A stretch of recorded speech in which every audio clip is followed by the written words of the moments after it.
What is happening in Sudan?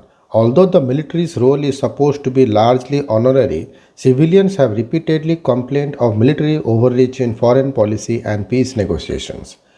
Members of Sudan's cabinet and a large number of pro government party leaders were arrested on Monday in an apparent coup after weeks of tension between the military and the civilian government, political sources said. Here is some background to the events. Who is in charge in Sudan? Sudan began a transition to democracy after a popular uprising and the ouster in April 2019 of President Omar al Bashir, an Islamist shunned by the West who had presided over the country for nearly 3 decades.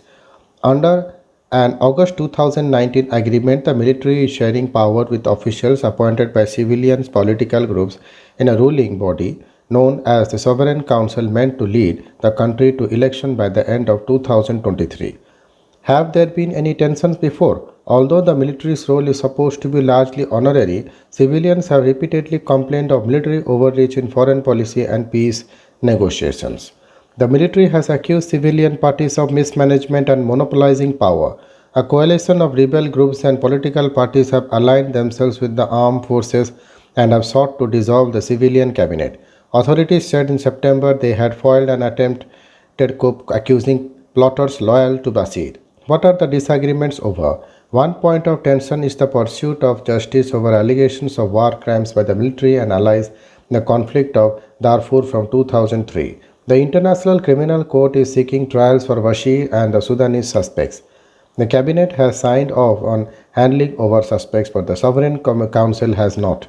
Another in an investigation into the killings of pro-democracy protesters on June 3, 2019, in which military forces are implicated. Activists and civilian groups have been angered by delays in making the investigation's findings public.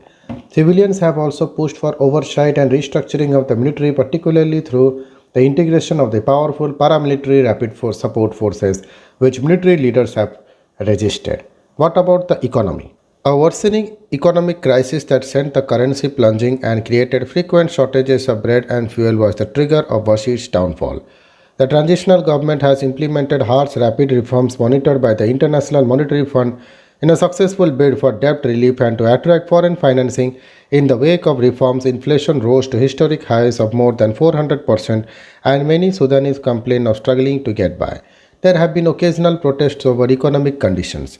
How are relations with the neighbors? Sudan is a volatile region bordering the Red Sea, the Sahel, and the Horn of Africa. Several of its neighbors, including Ethiopia, Chad, and South Sudan, have been affected by political upheavals and conflict. Since late last year, conflict in Ethiopia's Tigray region has pushed tens of thousands of refugees into eastern Sudan and caused military tensions and disrupted agricultural lands along the border. Sudan is pushing with Egypt for a binding deal over the operation of a giant hydropower dam with Ethiopia is building near the Sudanese border.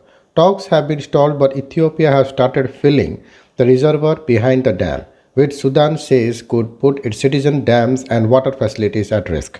Thank you.